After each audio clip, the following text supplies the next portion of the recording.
I want to welcome everyone. My name is George Kalenka. I work here in the Adult Services Department at the Woodridge Public Library. And this evening's session is the Unsolved Murders of Barbara and Patricia Grimes. We're very, very lucky to have with us this evening Ray Johnson. Ray is a historian, a former investigator, and a published author with a passion for uncovering forgotten stories. Ray has dedicated years to historical research, genealogy, and crime investigations. His expertise has been featured on the History Channel, the Travel Channel, Discovery ID, BBC, and more.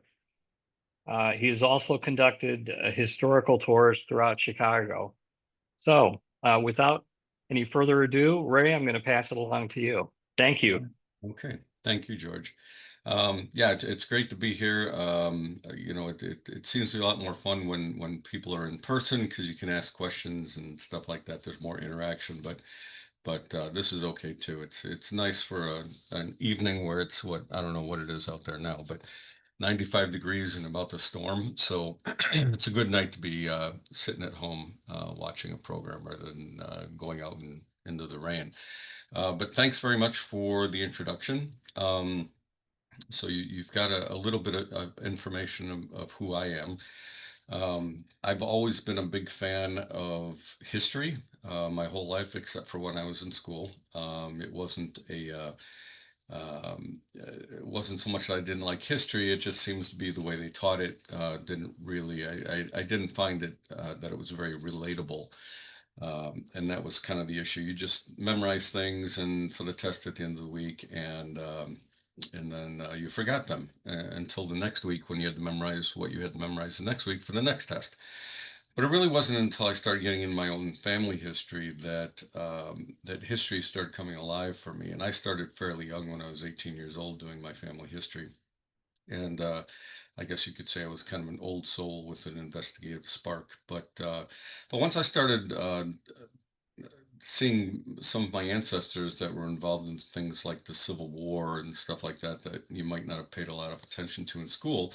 All of a sudden, I wanted to know all about the Civil War. I wanted to know what battles he fought in and what happened to him at the end and that sort of thing. And then you start reading letters of people in the war, and then it starts coming alive, and all those names and dates that you memorize suddenly stick in your head because you have someone that lived through that situation. So that's how I got started. And then at the end of my police career, I decided to get back into the historical research, and uh, and so I thought about writing a book. I didn't want to write about police stuff though. I wanted to write about history. And so the story we're going to talk about tonight originally was just going to be a chapter in a book that I was writing. But as I got more and more into the story, as I was digging, because I like digging into parts of history that nobody knows about yet, or very few people know about, things didn't start making sense. And so I got more and more involved at a personal level with it. Got to meet the family of, the surviving family of the victims, and so it kind of took on a life of its own. And so we're going to get into the story. I'm going to share my screen here of Barbara and Patricia Grimes. Some of you may be familiar with the story, some of you may not. So we're going to go over a brief history of the case, and then we'll get into what's been happening in the last 50, some actually more than that, some 60 years or more. So let me share my screen, make sure that's working. All right. So I am screen sharing. All right. So as far as the murders of Barbara Patricia Grimes, this is actually a copy of a missing poster that was put out at the time they went missing. I had you're going to see a lot of photographs.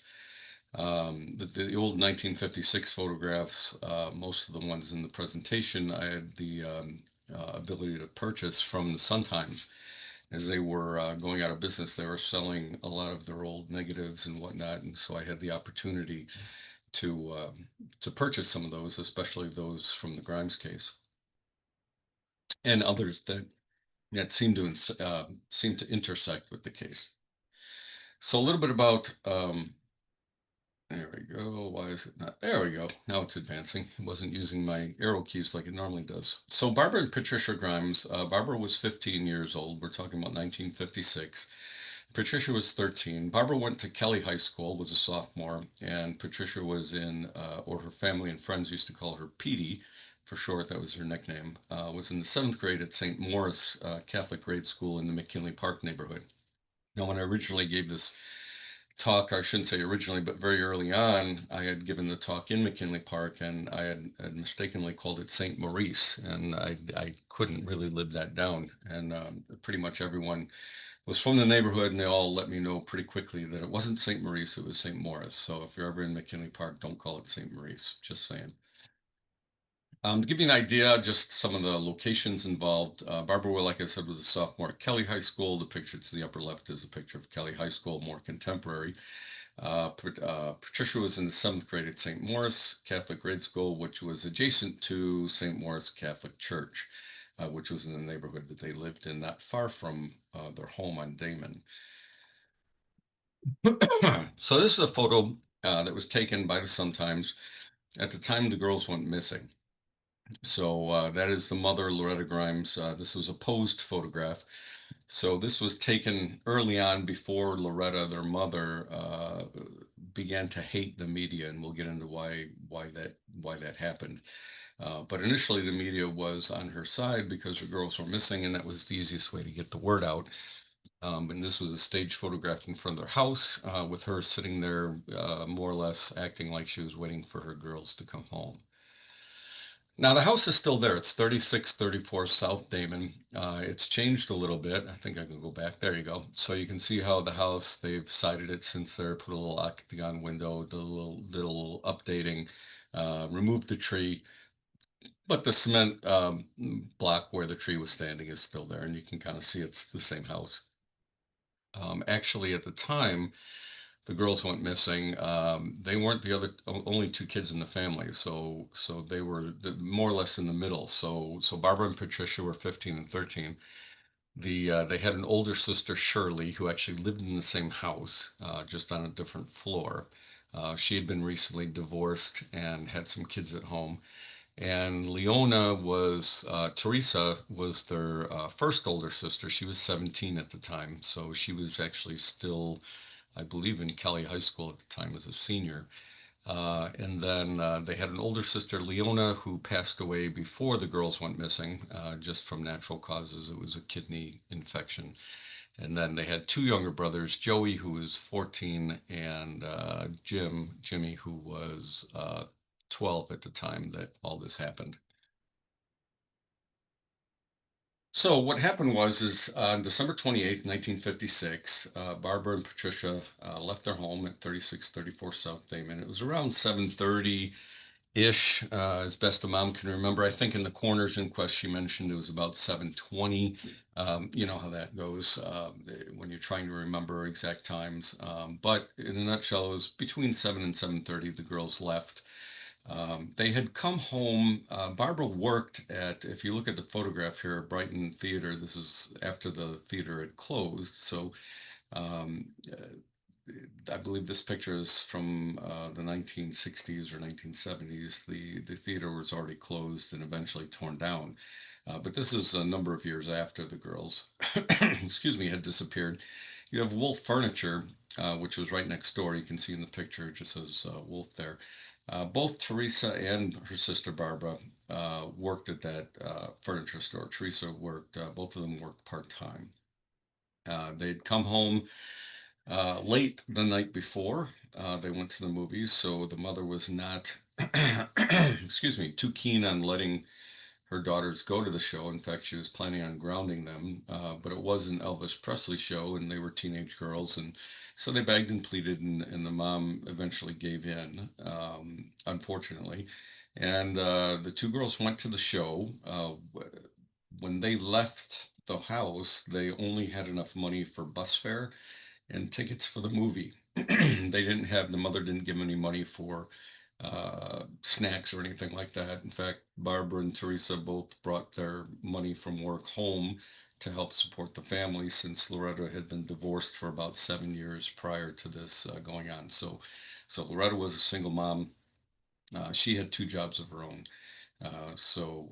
Yeah, kind of a rough upbringing. So we know they made it to the theater because in the coroner's inquest later on, Dorothy Weinert, who is a good friend of theirs, was already at the theater. So when they left at 7:30, Barbara had got off work late, and so they got to the show about midway through the showings. They had to stick around to watch the movie over again to catch the beginning. So they actually watched the end of the movie first and then stayed to see the movie through again.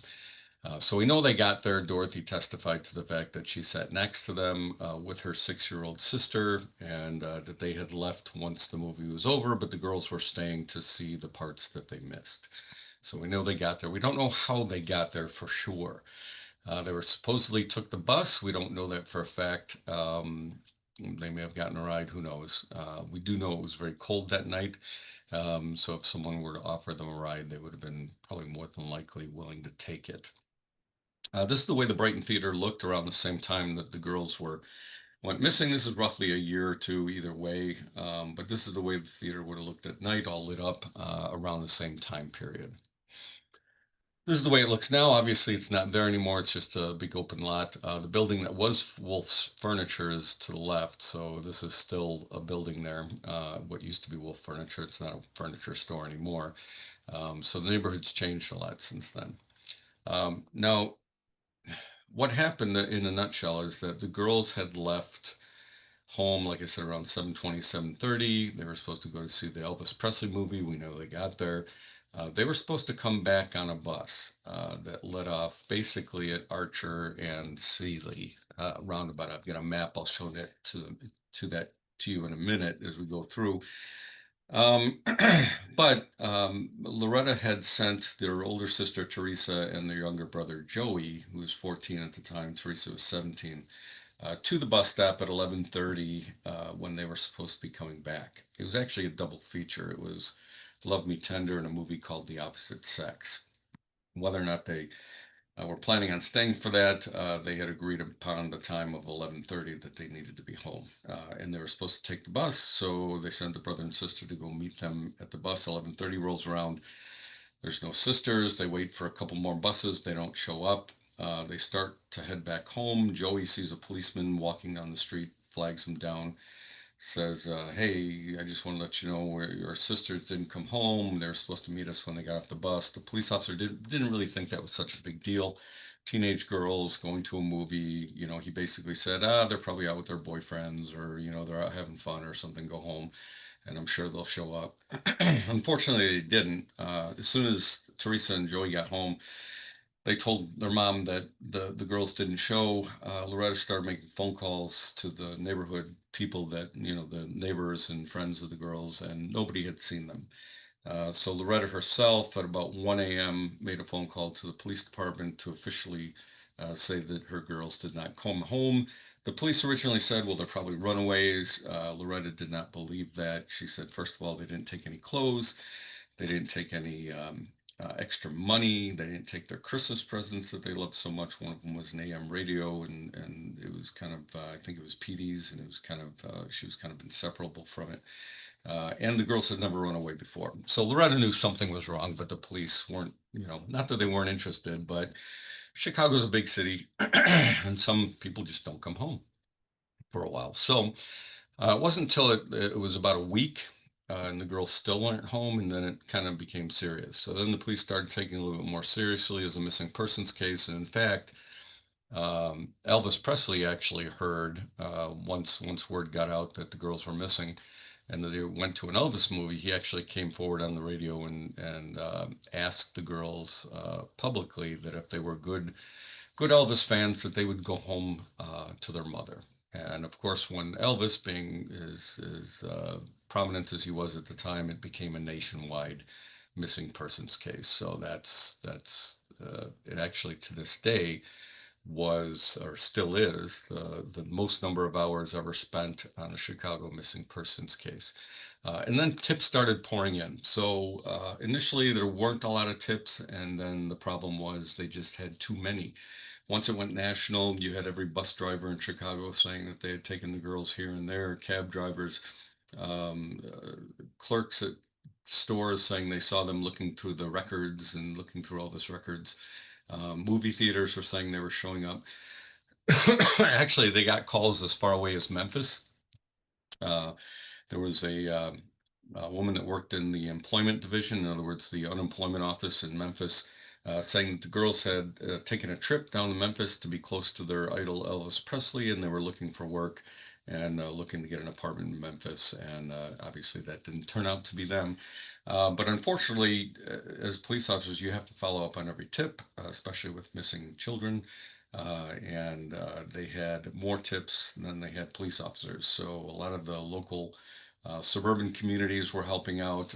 This was a motorcycle task force that was specifically designated to look for the Grimes girls.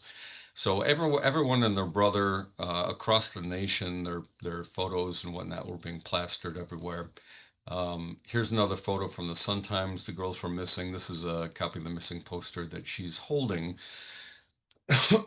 Again, the newspaper was at her house a lot, taking photographs, getting the word out. And this is a pretty powerful one with her just sitting by the window looking at the missing persons photo. Now they did actually try to help the public understand what they looked like the night they went missing, what they were wearing. So these are two girls from I believe it was St. Barbara High School that agreed or volunteered to dress up the same way that the girls had dressed. Excuse me, the night they went missing.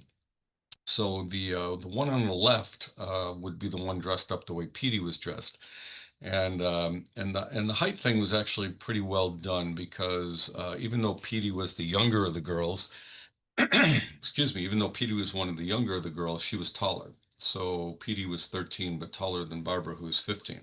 So the one on the right would be portraying the way Barbara was dressed the night they went missing, and Petey on the left.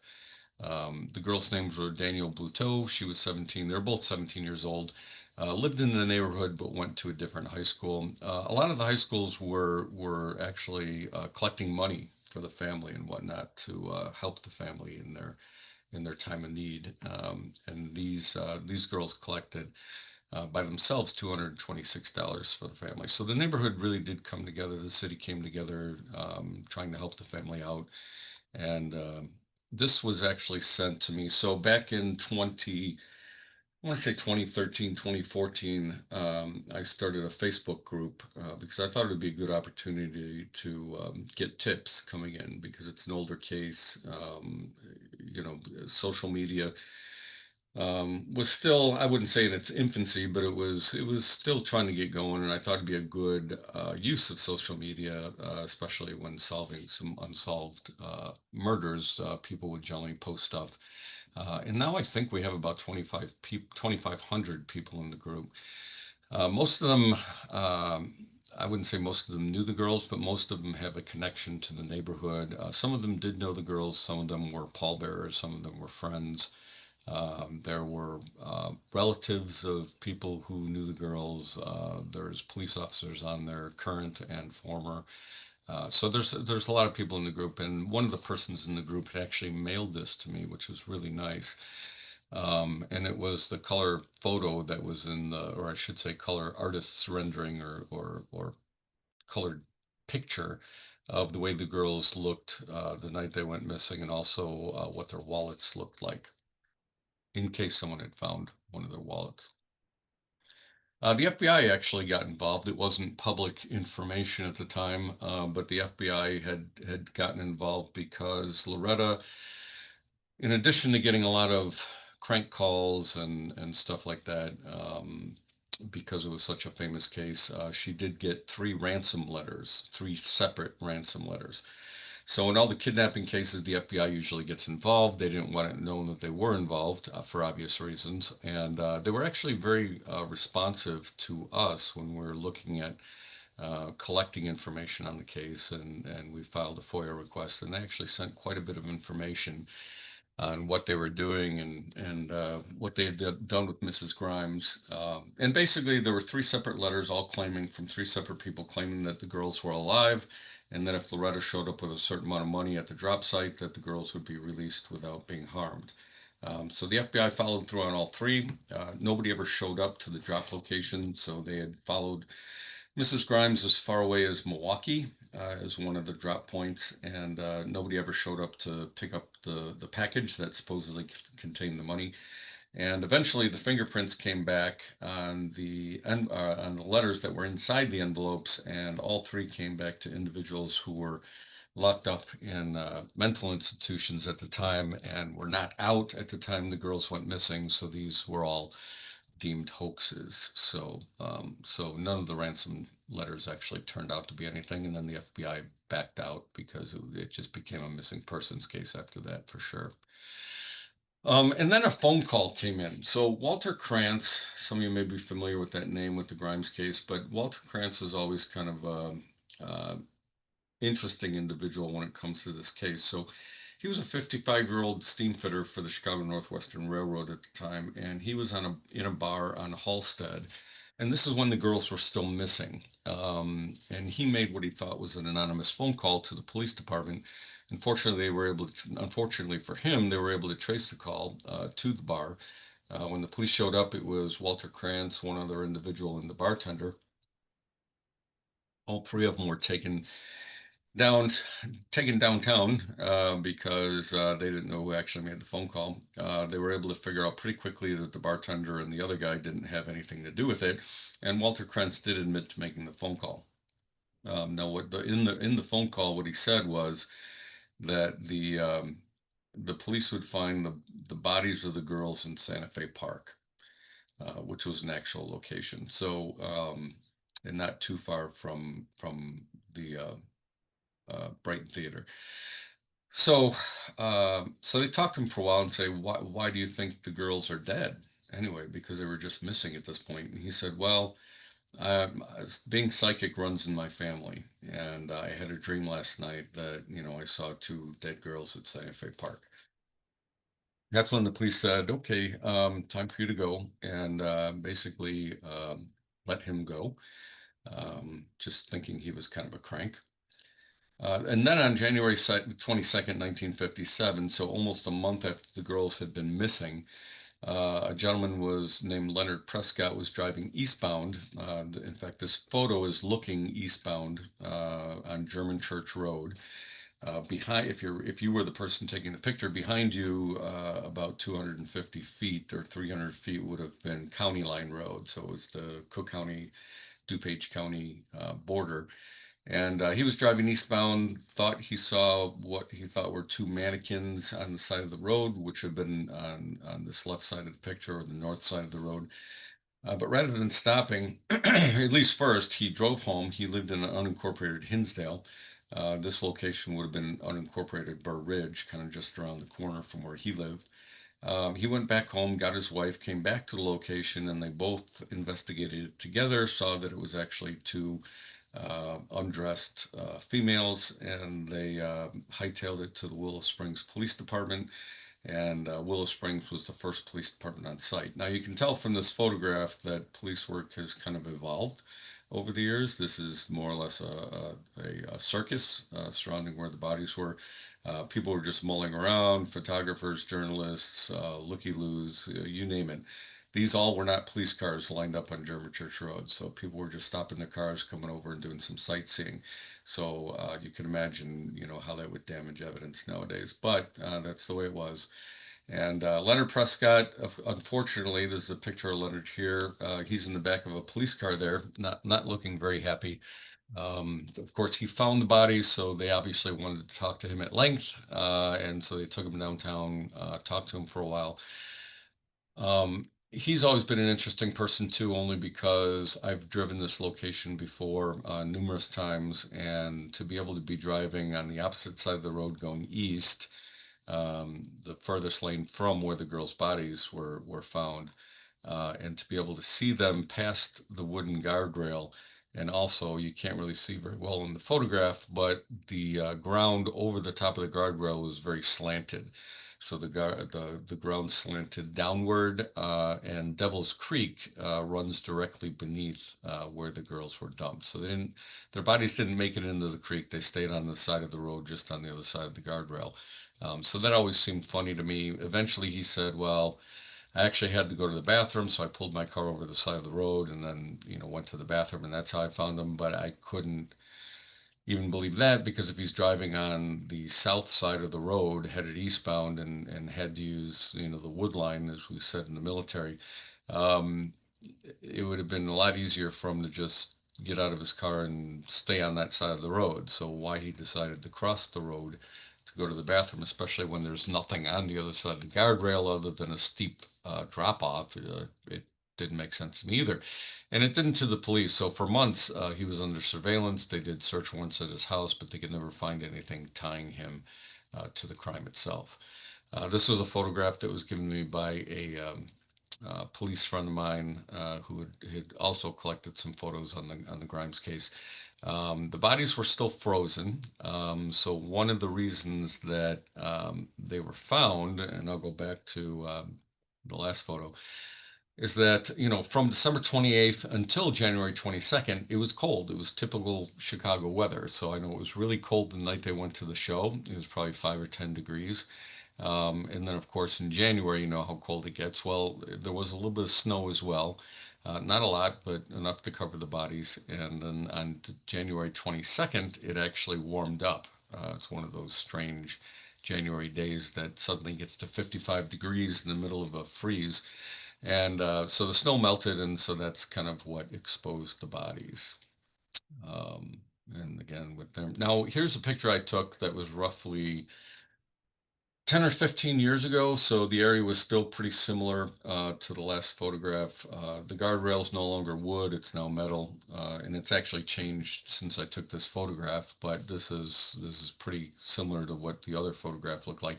Now they actually, in the past 5 years or so, they've actually built a walkway along the side of the road that's separate from the road with a guardrail, kind of like a pedestrian walk or bridge per se, because a lot of people were stopping here to kind of look at where the Grimes girls had been left, and there's really no safe way to walk that way. So they eventually built a walkway over this.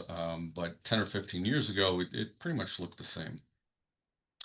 To give you an idea of the distances we're talking about, so in this map, you've got, I put the girls' house as A, in McKinley Park at 36th and Damon. They were supposed to take the bus to the movie theater, it was just pretty much a straight shot down Archer Avenue. This is what Google Maps did, this little jog.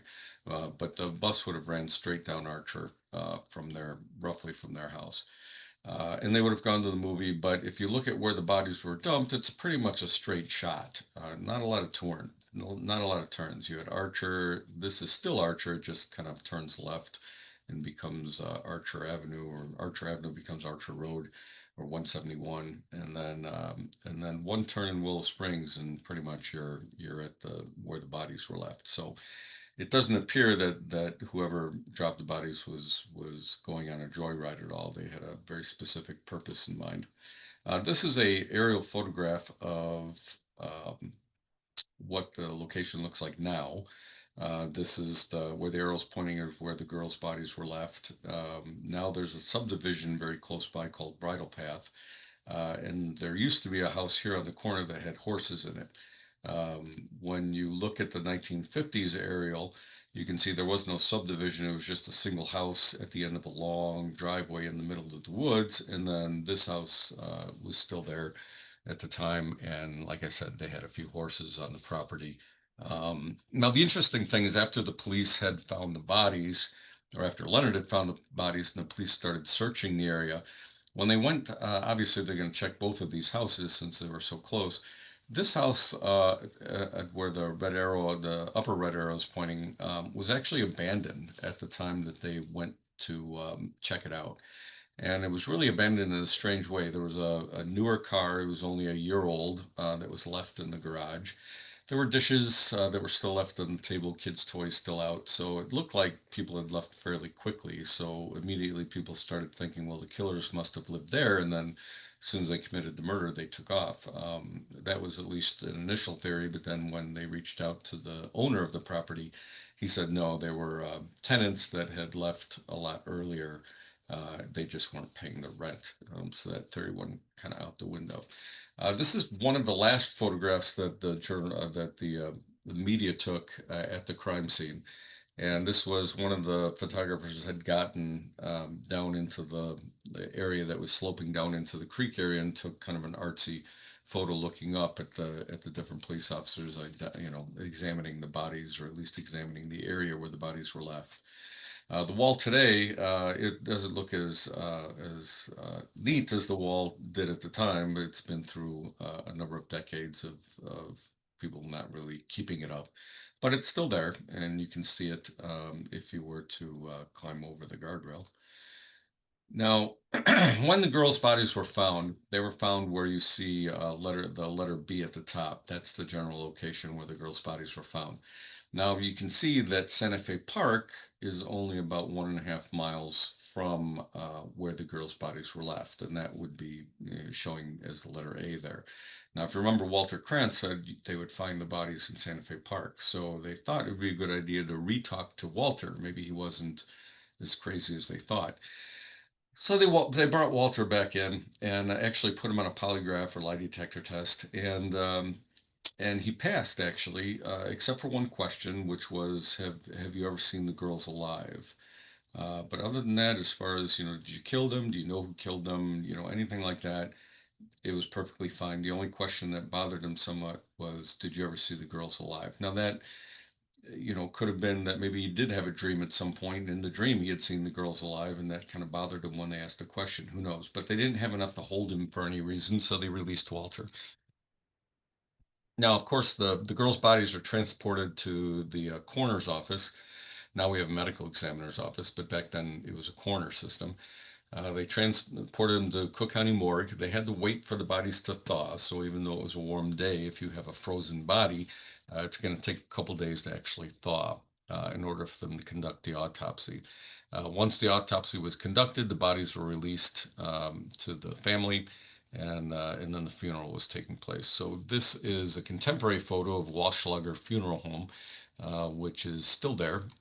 This was the picture of the funeral home at the time of the funeral. So not much other than the age of the cars has changed a whole lot in the neighborhood.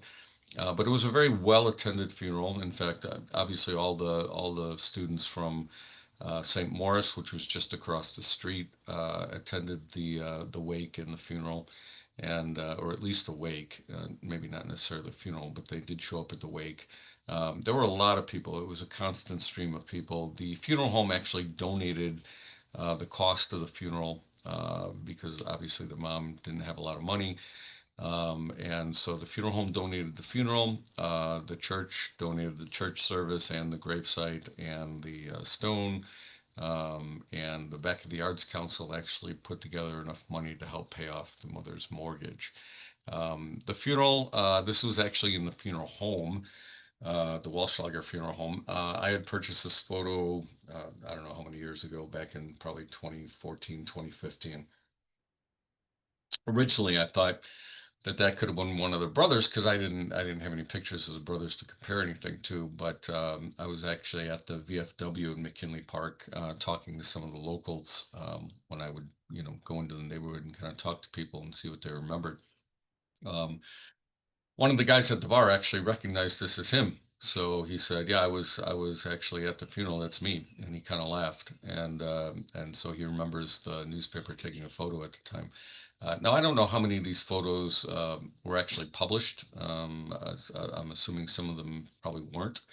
Not all of the pictures that the photographer takes are published, so I'm not sure if this showed up anywhere else. But I thought it was neat that I actually got to talk to the guy who was actually in the photograph, and he told me all about St. Maurice and how the kids were at the funeral home and stuff like that. This is St. Maurice Church the way it looks today. This was the inside of St. Maurice Church during the funeral, so you can see it was pretty much standing room only at this point. I've heard rumors that Mayor Daley was at the funeral, but I had no way of, I couldn't confirm that through newspapers or anything like that.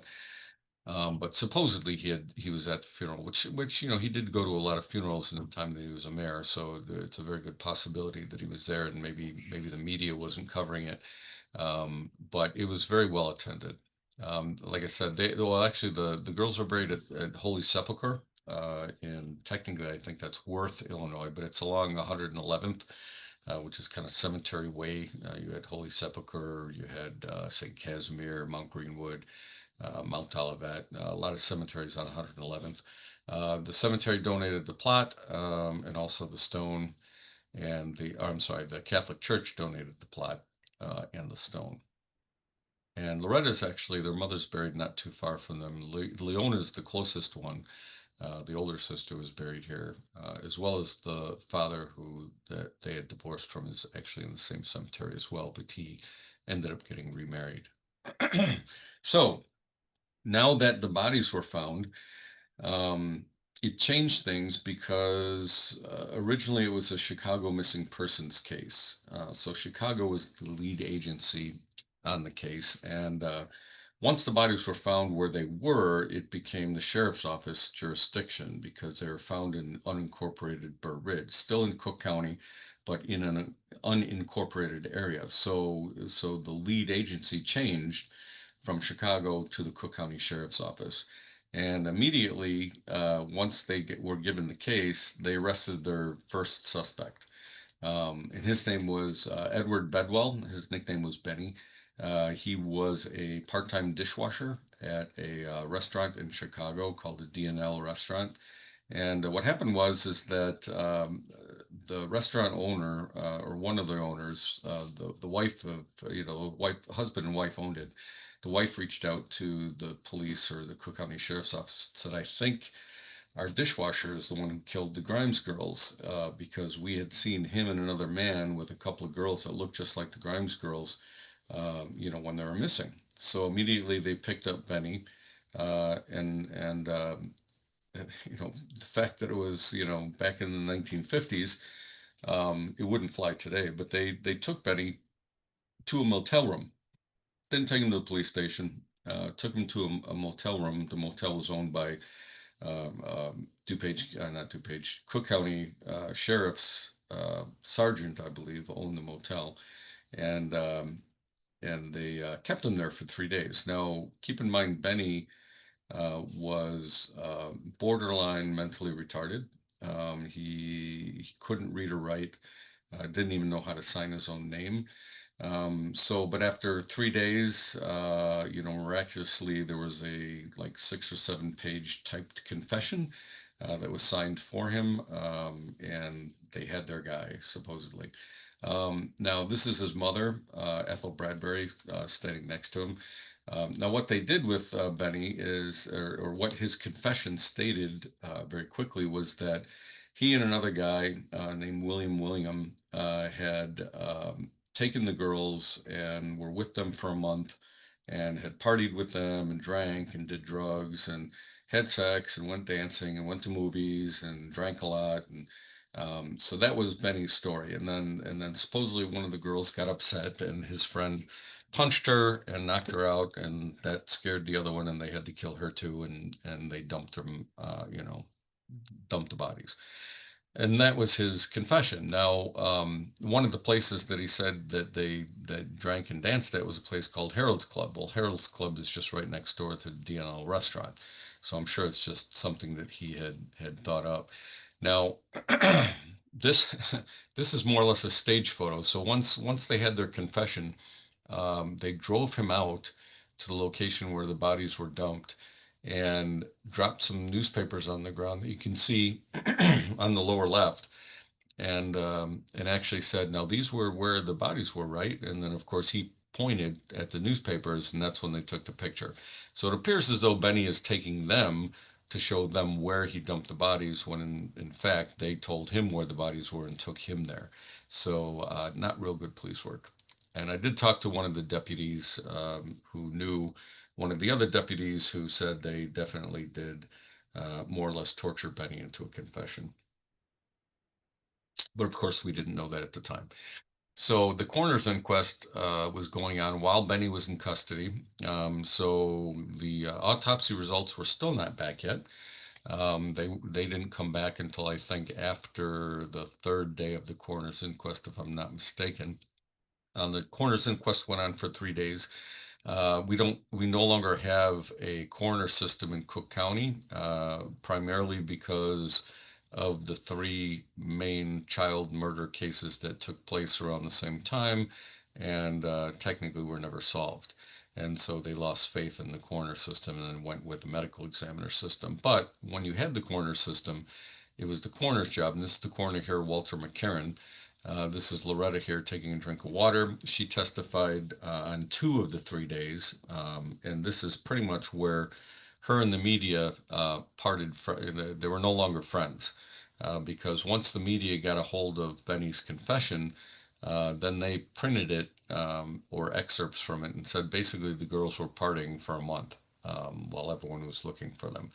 At that point, Loretta started getting a lot of hate mail, a lot of terrible phone calls saying that her girls were no good, that they deserved what they got. She was a terrible mother, all that kind of good stuff. Teresa, the older sister, is here, and she's very protective of mom.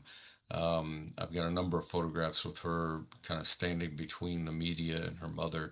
And Teresa's still alive, and she's a tough cookie. She's definitely very protective.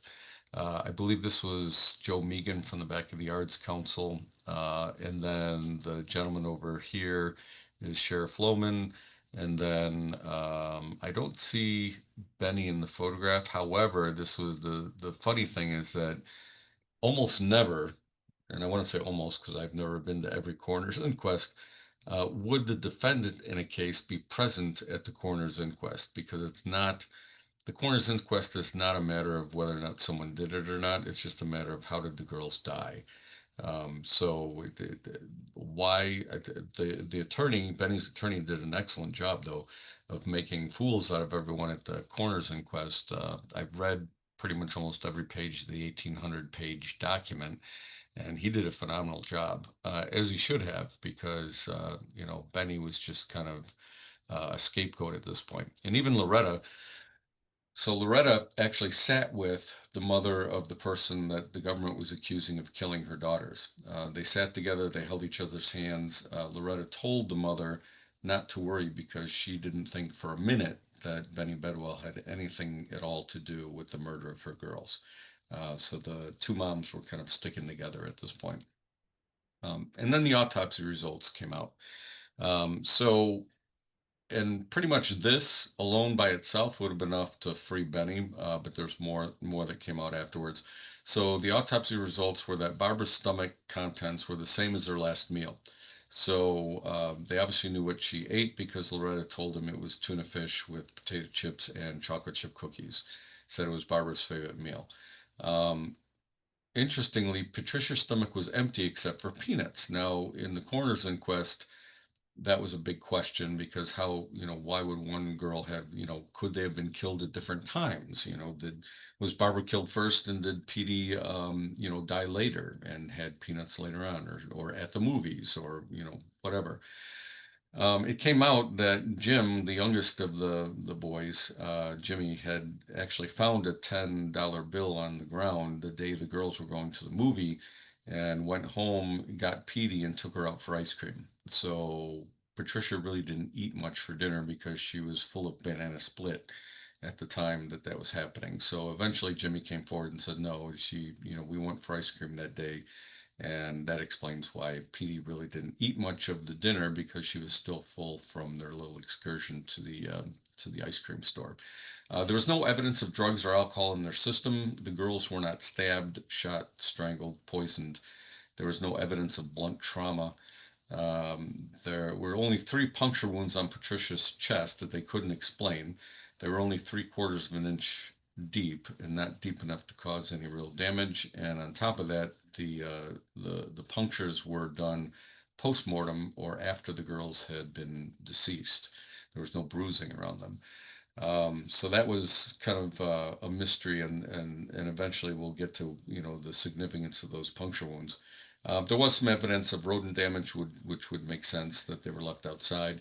Unfortunately, the only cause of death they could point to was secondary shock due to low temperatures, or in other words, they froze to death. That's the best they could come up with, given the information they had.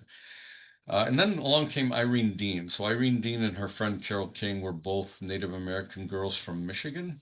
They came forward and said that, Benny had nothing to do with the Grimes case because Benny and his friend William were actually out with them for a month, and everything that Benny put in his confession was basically what they had been doing with these other two girls for a month, partying and dancing and drinking and all that sort of stuff. So all Benny did under the pressure of the interrogation was basically tell the story of what they did with Irene Dean and Carol King, and then just substitute the Grimes girls' names into the thing. So basically, Benny was freed. They dropped all the charges against Benny Bedwell.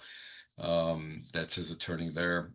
Again, did a great job during the coroner's inquest. It was really stupid of the coroner to allow him to be there.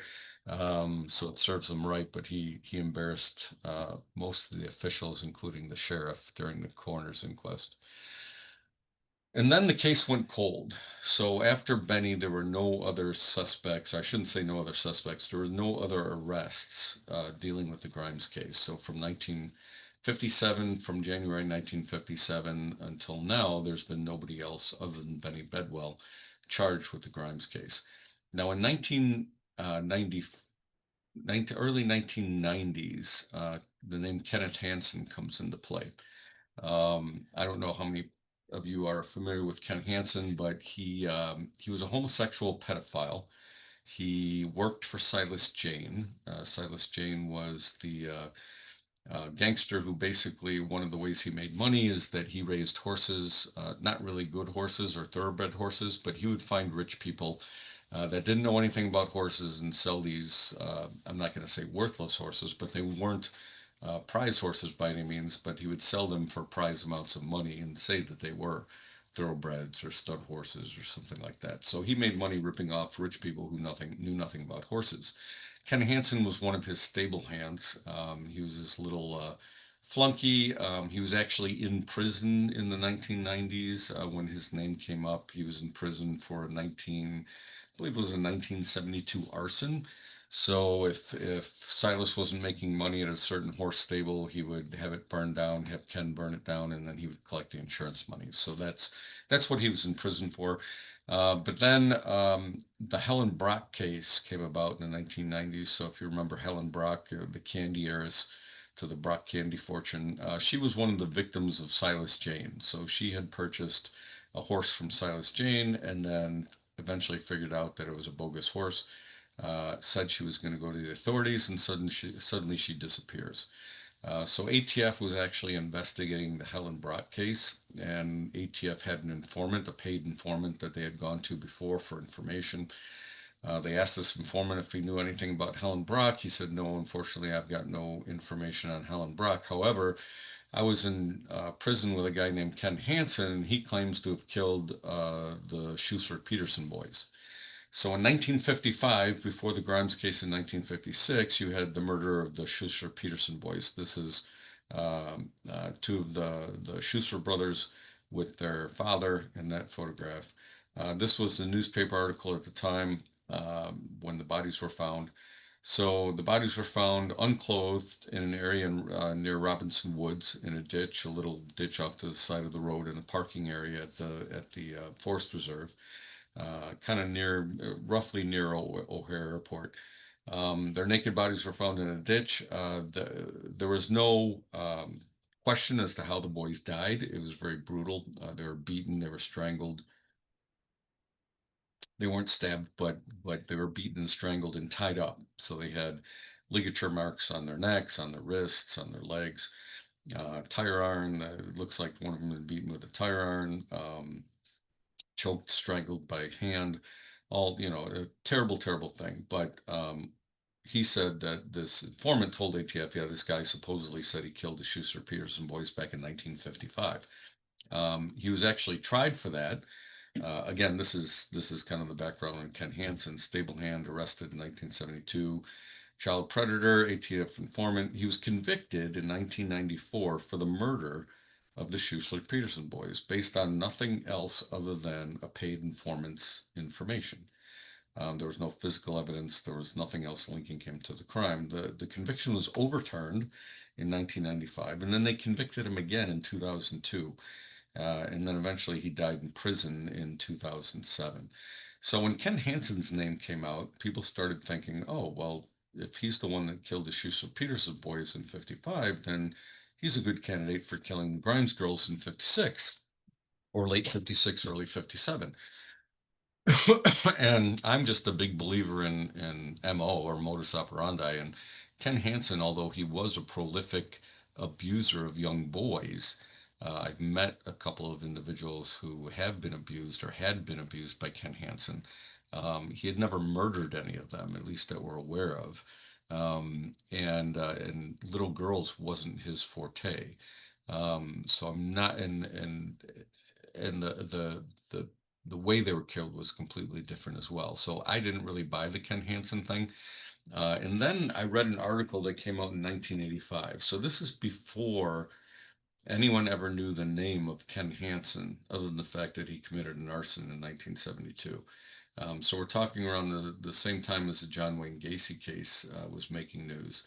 There was an article published in the Chicago Magazine, and it was called The Gacy Connection. And it was written by a journalist who had been talking with one of the original investigators in the 1955 case of the Schussler-Peterson murders. And the odd thing is that it didn't get much play. This article came out in 1989, and it was about 4 years after Gacy had been up to what he was up to. And basically what it says is that the lead investigator, um, John Wayne Gacy, even though he was only up to 14 at the time, was a suspect. In fact, he was the prime suspect in the Schussler-Peterson case long before his name became kind of a household name.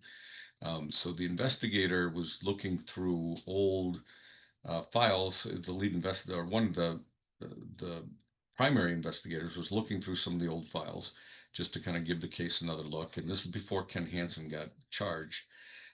He went back to some of the interviews of some of the people, and one of the interviews was with a receptionist at the optometrist office, where one of the boys was there to pick up his glasses, and the receptionist gave a description of one of the boys that was with one of the other boys. They weren't one of the ones killed, but it was, she assumed it was a friend of his, and it was at a high-rise building downtown where the boy was going to pick up his glasses. And the receptionist gave a description of the other kid. He was bigger. He was heavy set. He walked with a limp, and he had a head like a dumpster. She actually said a potato head, but she kind of meant he had a really big head. And um, and that's exactly what John Wayne Gacy looked like at the time, and he did walk with a limp. And actually, he was when they were rounding up people in certain areas, they were going into bars in certain areas of town, and they'd round people up who were known sex offenders and talking to him about the Schussler-Peterson case. John Wayne Gacy, came out of a bar on the north side at the age of 14. That's how big he was and how much older he looked. And so they had pulled him in, talked to him for a while. One of the lead investigators said, "Hey, I think this Gacy guy is a good person to look at." His boss said, "You're crazy. We're never going to pin 3 murders on a 14-year-old," and they kind of let it go.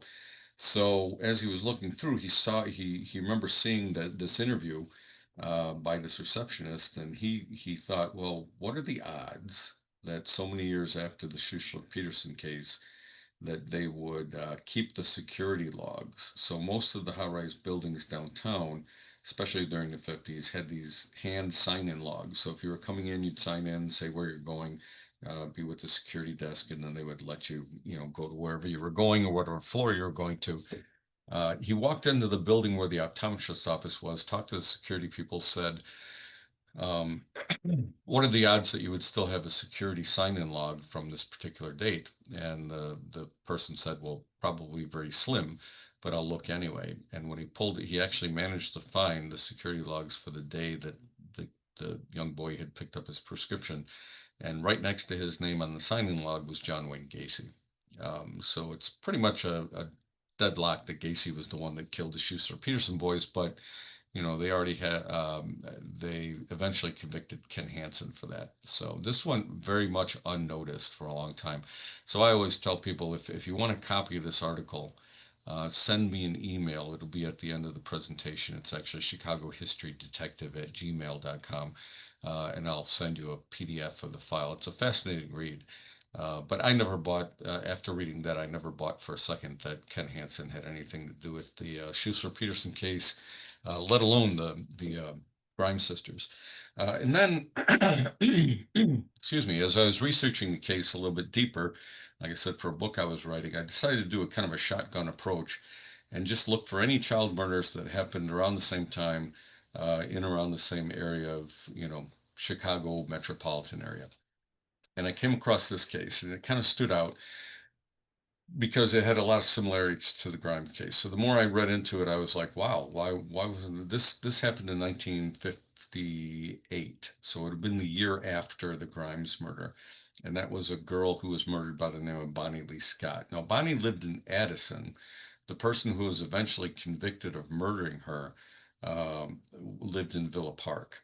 So, that was kind of a stretch for me. As I'm reading, I'm like, okay, the guy had, same MO, same type of guy probably.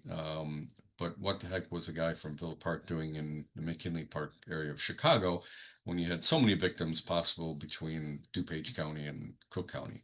So that always kind of stuck with me. But this is Charles Leroy Melquist. Excuse me.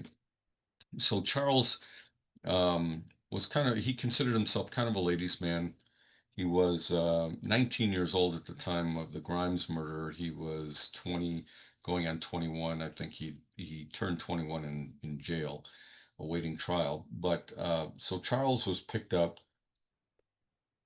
Bonnie Lee Scott went missing, I believe, in September, if I'm not mistaken. She was, she was living with her grandmother. Her father and mother were divorced. Her mother was in the Elgin State Mental Hospital. Uh, she was truant a lot. I wouldn't say she was a troublemaker, but she didn't really follow the rules. It was kind of kind of a party girl, and she would stay out and drink and whatnot at the age of 15. And Charles became her, what he claimed to be was her big brother type. So they met. He swears up and down they never really dated. They were just close friends. And one day he said he picked her up and parked in his driveway in Villa Park, and they started making out. And he had borrowed some pillows from his couch in the living room that day, and things got a little carried away, and they got a little rough, and he held the pillow over her head a little too long, and supposedly didn't mean to kill her, but she died. Now Charles also used what's now called a sleeper hold. So he was a paratrooper for a short period of time, and they learned little hand-to-hand maneuvers. One of them was a sleeper hold where you could put someone unconscious without leaving any marks or strangulation marks. Basically, just cut off the circulation to their head. They pass out. As soon as you let go, they're supposed to wake up. This was something that he did to a lot of his girlfriends. So it's not like he killed all of his girlfriends. However, what he would do is knock them unconscious, and that usually ended the relationship pretty quickly. So I actually talked to one of them, and she said that they were making out, and one time she just didn't know what happened, but the next thing she knew, she was laying on her back, looking up, and seeing Charles Melquist leaned over, saying, I'm sorry, I didn't mean to do that." And they broke up shortly thereafter. So he had a history of doing this sort of thing. Um, And the more and more I looked at him, I said, well, there's a lot of similarities in this case. So this is a picture of his house in Villa Park. Once they eventually figured out it was Charles Melquist, they brought him in. He admitted on a lie detector that he had done it. And basically, whether he suffocated her with a pillow or used a sleeper hold on her, we'll never know. But he said after he'd done it, he had kind of panicked a little bit, undressed her, took her clothes off, because back in the day they thought you could get fingerprints off of clothes.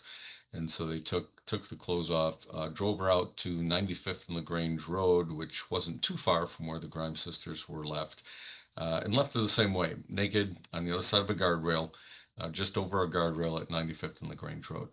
Um, when he got back home, he said that he went to sleep, and when he got up the next morning, he said, I think I must have dreamed that because there's no way I could kill anybody.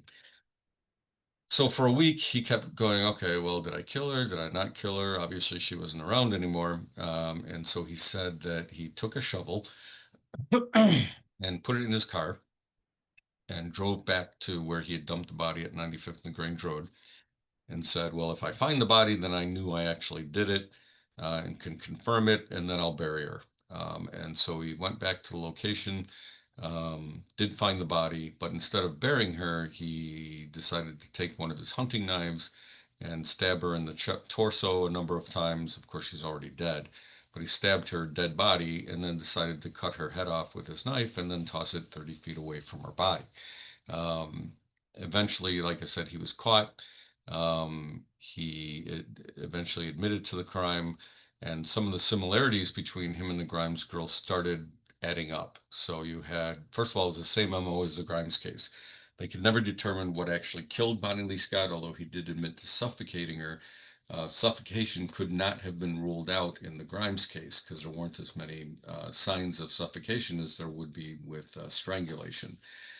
So basically the same MO. Now, what kind of nailed it for me initially was a phone call. So Loretta Grimes had received a lot of phone calls, but she received one in May of 1957 that always stuck with her.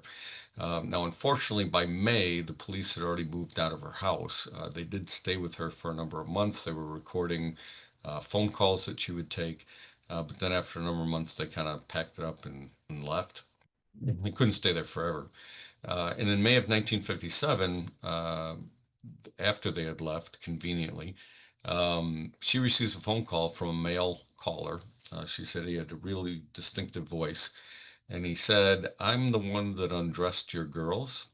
And I know something about the little one that nobody else knows. Now, remember, little one being Barbara, because she was actually the smaller of the two, that she has crossed toes. And the mom said that's it's true, and it made the hair stick up on the back of her head. And then the guy laughs, and then hang up the phone. So she reports this to the police. Said she'll never forget it. It was never made public about Barbara's toes or anything like that. So obviously he had seen her without shoes at least at some point, and so she was really worried about that phone call, but they couldn't trace it and they had no more recording going at her house. Now, when Bonnie Lee Scott's body was discovered in November of 1958, the day, the exact day when a small article came out saying that some Cub Scouts had located this body at 95th and LaGrange Road on a nature walk. And the police believed that the body was, it was badly decomposed because she had been missing since September. So again, like almost 2 months that she had been missing in that location. And obviously in September, October, you have some warm days. So it wasn't like December, January when the Grimes girls were left. But the article said the police believed it to be the body of a missing journalist. And then the day that article came out, Loretta Grimes received another phone call the day, and it was by the same guy. She's absolutely sure of it. She said the guy said, "I got away with another one." And they're not going to pin this one on Benny Bedwell or Barry Cook, who was one of the people arrested for the death of Judith May Anderson in 1957. They said they're not going to be able to pin it on Benny Bedwell or Barry Cook, and then he laughed the exact same way and hung up the phone. So another link to Charles Melquist, because who else would be looking in the paper to see if anyone discovered Bonnie Lee Scott's body other than Charles Melquist? And the minute he sees they thought it was a journalist, then he thought he just got away with another one. The search of his house, pursuant to his arrest, they did a search warrant on his house, It turns up that in his little black book were the numbers of two neighbors of the Grimes girls, Sharon Bloomberg and Diane Prunty. So he did have a link to the area. At least he had phone numbers of other girls the same age that lived in the same neighborhood. Suffocation as a cause of death was possible in both cases, although never confirmed. There were three-quarter inch puncture wounds on Patricia Grimes' torso. We go back to those three evenly spaced triangular pattern puncture wounds. Well, when they searched Melquist's car, they found a what they called a garden tool. It was one of those long, not really a pitchfork, but it had curved points on it, three curved points on a tool that's used to kind of just aerate the ground or whatnot. Not a huge tool, but it had three prongs, basically in the same pattern of the pattern that was found on Patricia's body. So number seven, close friend of the girl. So once I started publishing things about the Grimes case, the Grimes family reached out to me and they wanted to get a chance to meet me. And so I met with Jim, the younger brother or the youngest brother, and his wife, and some other people, and we talked for a while, and and then we decided that it would be nice to get Sandy Bauer. So Sandy Bauer was the 12-year-old girl that lived next door to the Grimes girls, just to the south. She was supposed to go with them to the movie that day. Only at the last minute, her father wouldn't let her go because her mom wasn't home and the dad didn't want to have to be responsible for being the only one making decisions. So he wouldn't let his 12-year-old girl go with. But they were really close friends. They were right next door. They'd spent Christmases together.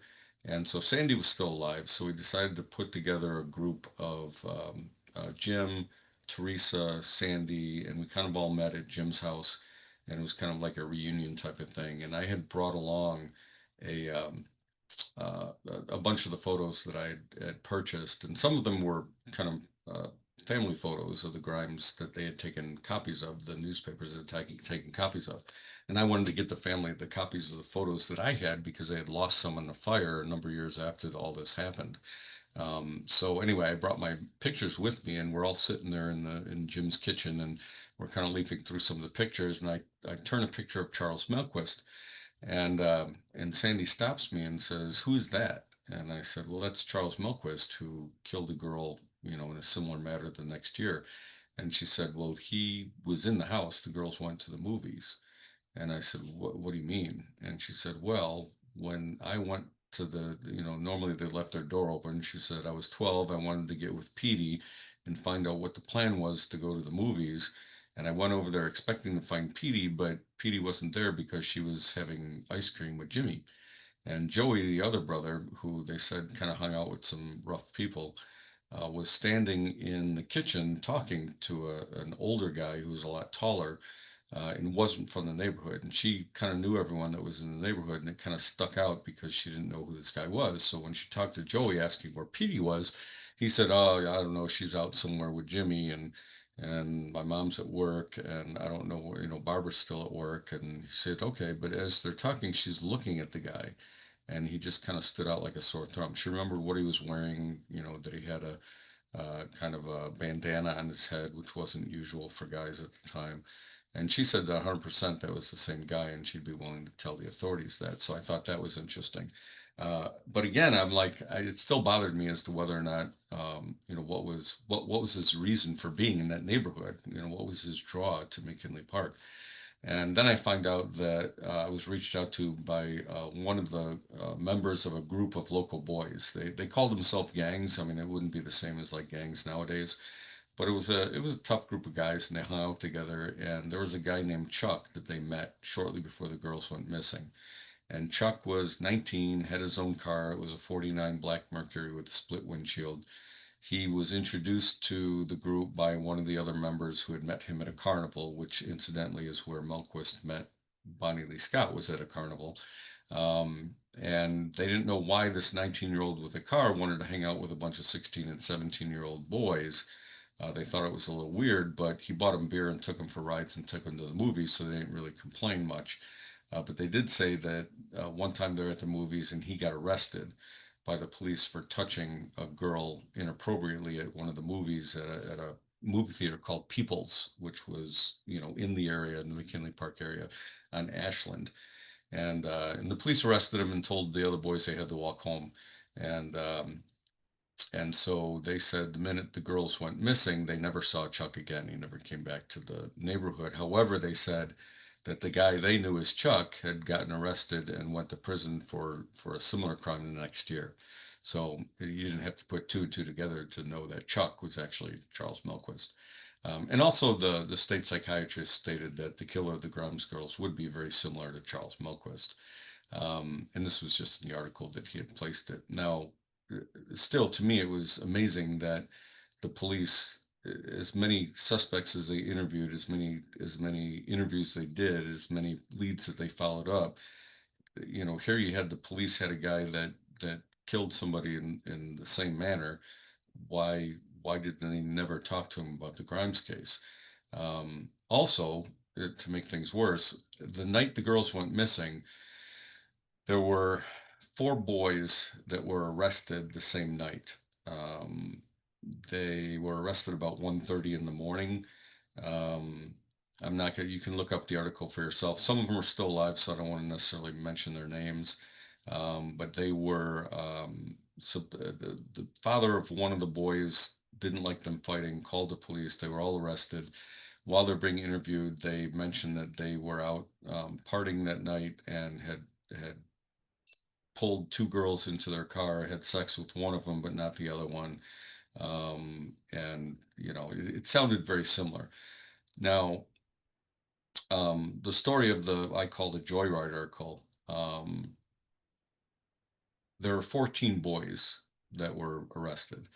They knew the Grimes girls. They were from the neighborhood. They were jumping in and out of two different cars at 35th and Sealy at 11:30 p.m. the night the girls went missing.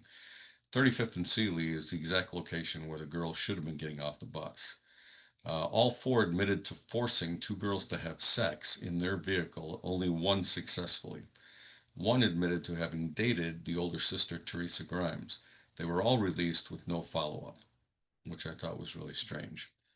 Until I came to these two guys, so Earl Zastrow and Eddie Lorden. But before we get into Zastrow and Lorden, I have to go back just a little bit. There was a woman that was part of our group that came to me and said that she had information that her mother gave her. Her mother was now deceased, so she felt like she could share the information. Her mother didn't want it shared before she died. She was a little worried about repercussions. But the woman reached out to me, told me who her mother was, said she wanted to talk to me about the information, didn't want to send emails or talk on the phone. So me and my wife met her and her husband at a local McDonald's. And she told me the story that her mother was 16 or 17 at the time of the Grimes murders. She knew who the girls were. She had a boyfriend named, his nickname was Fritzy. Again, I'm not going to give out his name, but his nickname was Fritzy. And while the girls were still missing, their bodies had not yet been discovered, she said that this Fritzy had come up to her and said, "I'm going to tell you something, but if you tell anyone, I'm going to kill you and your whole family." So I guess Fritzy, from some of the other neighborhood people I've talked to, is a pretty scary character, a little off the wall. He told her that he had taken the girls, he and some other people had taken the girls to German Church Road and had forced them out of the car at knife point naked as a joke. And when they drove around for a while and left them shivering naked in the cold, they figured they'd go back and get them. And when they showed up, they were gone. And so he said, "We didn't kill them, but it was just a prank that went terribly wrong. So don't tell anybody." She said, "Well, what did you do with what did you do with their clothes if they were naked?" And he said, "Oh, we threw those away when we realized that we couldn't find them again." So it didn't make any sense, to me, it didn't make any sense they would tell her, but she was worried enough, and she said, yeah, her mother didn't tell her until she was much older, and it wasn't until fairly recently and shortly before she died that she tried to see if Fritzy was still alive, and he was, and she actually called him, and he recognized her, and they chatted for a while, and then she hung up, and she was like, "That SOB killed these girls and had girls of his own and had a nice life, and she didn't think that was very fair. But this is the information the woman gives me. So I tucked that back into the archive. She knew his real name and gave it to me. And I forwarded it along to the Cook County Sheriff's Office. But then I had someone who was a mutual acquaintance to Earl Zastro. So Earl Zastro and Eddie Lorden that you see here in the newspaper article were two, boys from the neighborhood.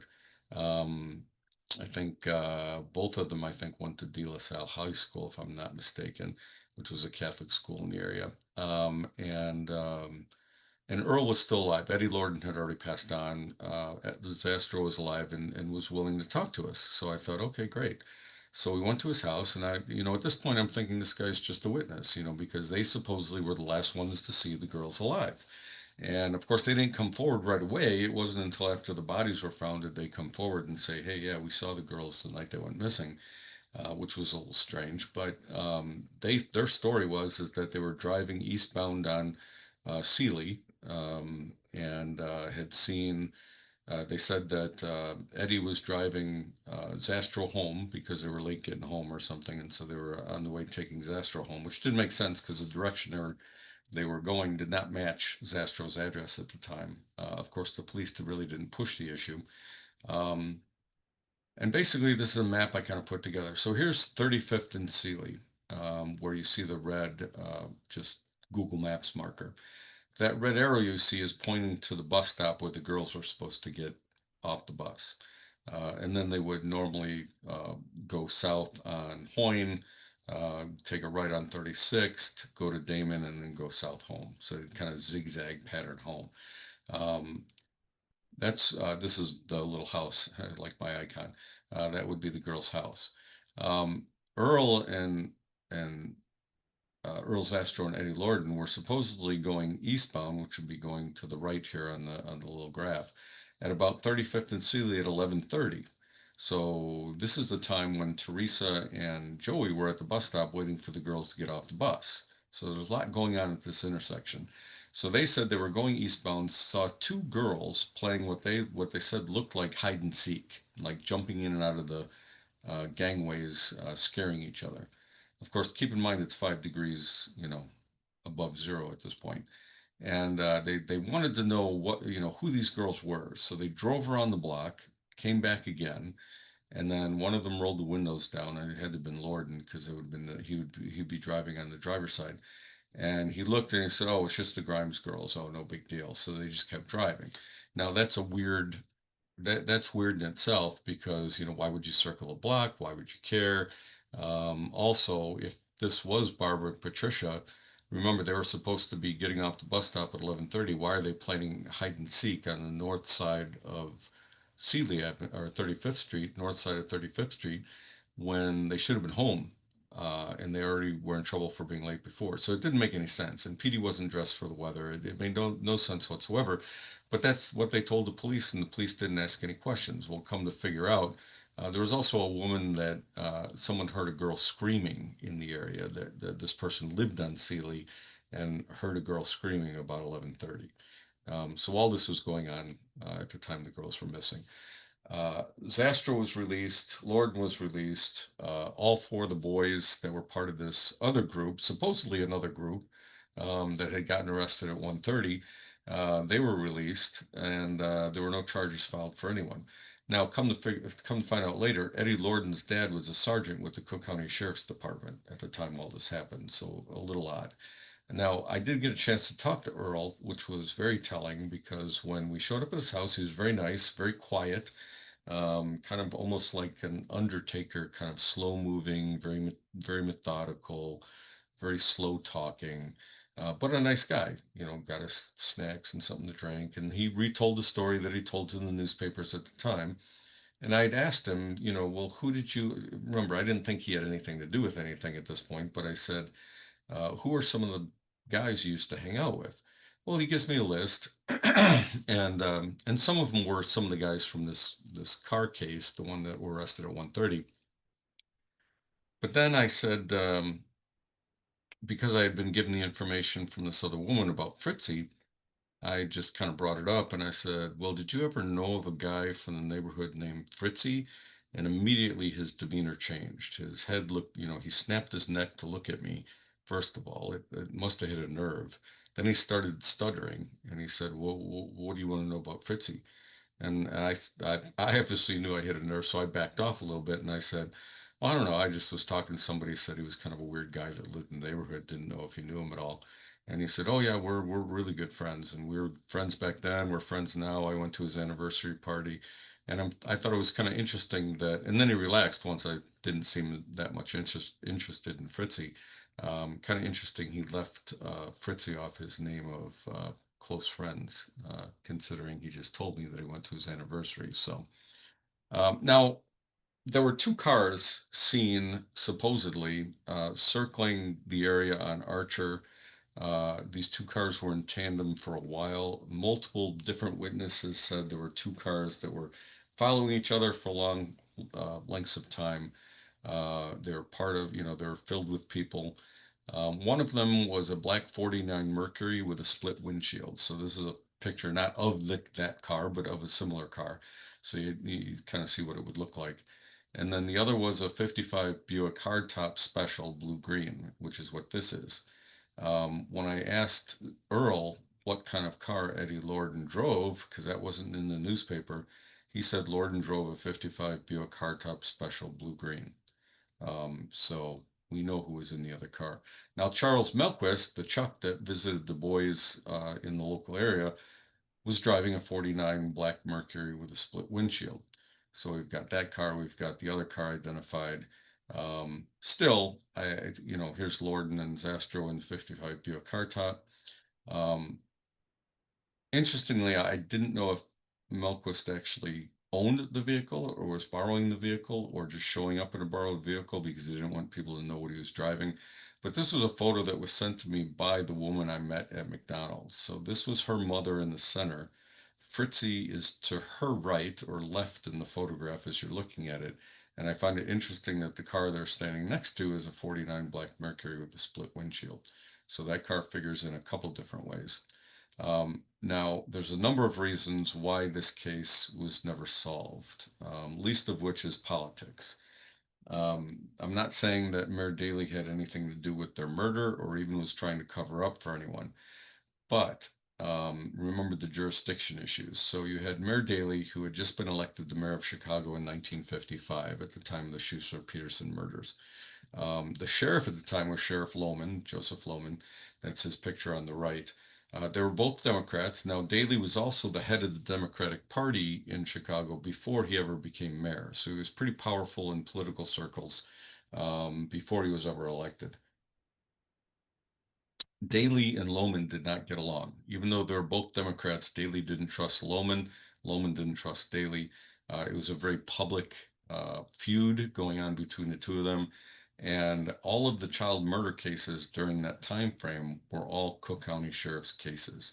So you had the Schuster Peterson boys found in the Forest Preserve, Cook County Sheriff's Department. The girls' bodies, unincorporated Sheriff's Department. Judith May Anderson in 1957 was the Cook County Sheriff's Department.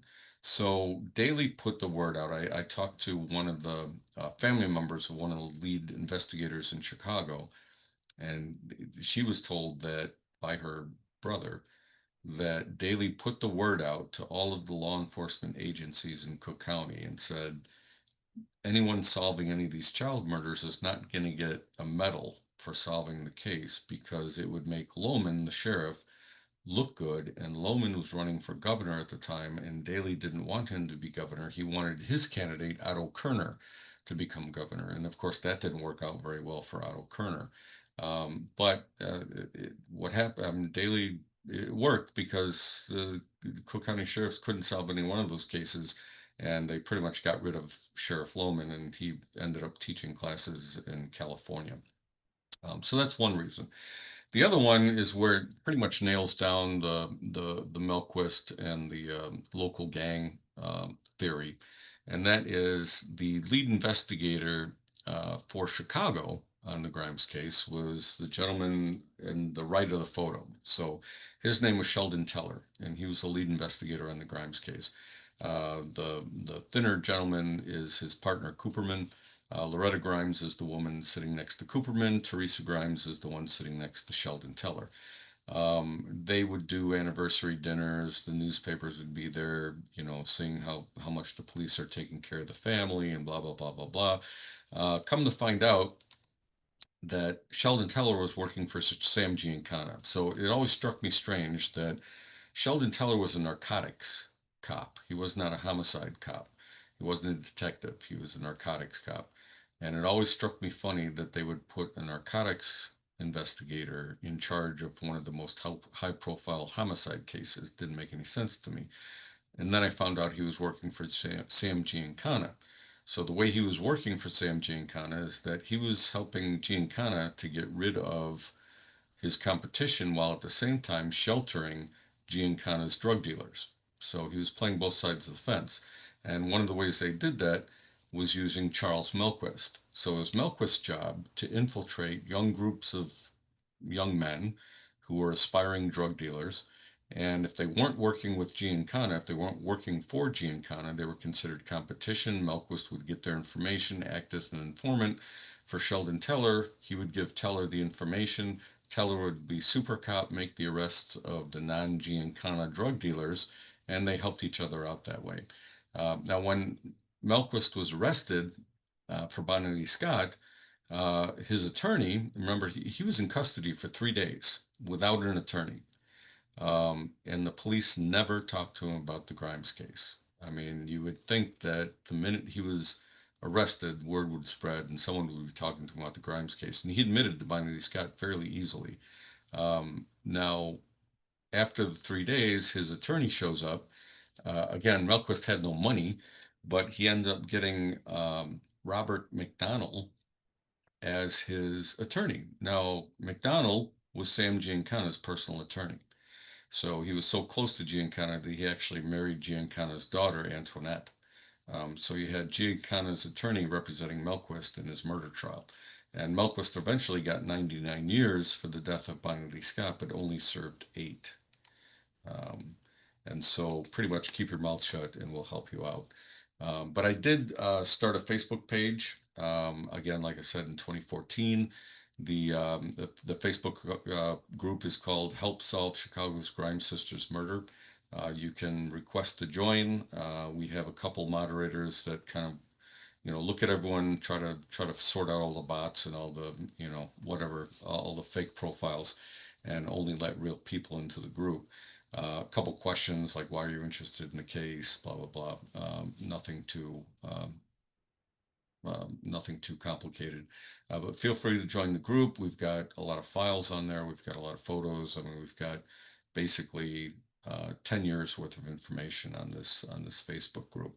And then, of course, if anyone has any questions later on, or if you want a copy of the Gacy article, my email address is chicagohistorydetective@gmail.com. And my website address is, and I got this website before I even became a cop. I figured that it would be a good address to have, so I snagged it years and years and years ago when the World Wide Web was first coming out, and so I glommed on the History Cop, and now I actually get a chance to use it. Um, and of course, if you do have information, if a lot of people like to talk to former cops over real cops, or I don't want to say real cops, but current cops, you can also submit a crime tip to the Cook County Sheriff's Department. It's the oldest cold case listed on their website, and they are still working on it, if you can believe that. And they're actually, I met with them probably a year ago now, and they're actually making a push now to try to go through some of the old evidence and see if they can bring this to a conclusion.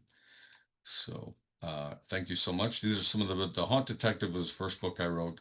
That's on Amazon. That has a chapter on the Grimes sisters. That's what kind of opened this whole can of worms. Second book was Chicago History of the Stranger Side, which also talks about Melquist after he passed away, which he did pass away, but he did have 2 daughters. So if DNA becomes an issue, we should be able to get some DNA. And then The Great Chicago Fire, which I wrote with co-author John Boda. So, all right. And that's about it. So I'm gonna stop sharing my screen And I'll take a look at the questions, and there's not a whole lot, which is good. Maybe I covered the topic really well. What happened with their father? Was he ever in the picture?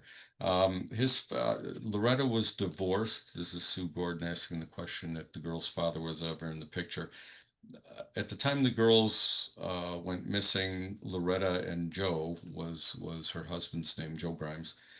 They were divorced for 7 years at this point, so he had been out of the picture, out of the family picture for about 7 years. He had gotten remarried. Um, he was never a suspect in the case. He's the one that originally identified the girls, so he actually kept in contact with the family, and he did supply support to Loretta. He did, he worked, and he gave part of his money to Loretta and the girls, and so he wasn't a deadbeat dad at all.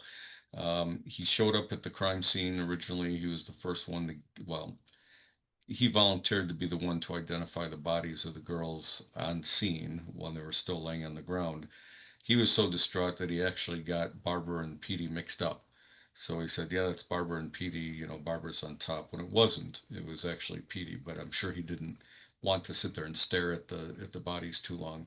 And when they realized he may have messed up the identification, they reached out, and Teresa, the older sister, actually went down to the Cook County morgue and made a second identification just to confirm, which had to be traumatic for a 17-year-old girl to do. And she's still traumatized. Teresa's, still around. It bothers her every year that the anniversary comes up. She's, I don't want to say more bothered than any of the other siblings, but Jim was very young. He was 11 years old at the time. And I think Teresa, because some of the boys in that, she did know a lot of the boys that were in those cars. And while one of them, Fritzy, actually claimed to have dated her at one point, she denies that. Um, but I think in some ways she probably feels there's probably some amount of guilt there because even though she doesn't know anything for sure, obviously if she did, she would tell somebody.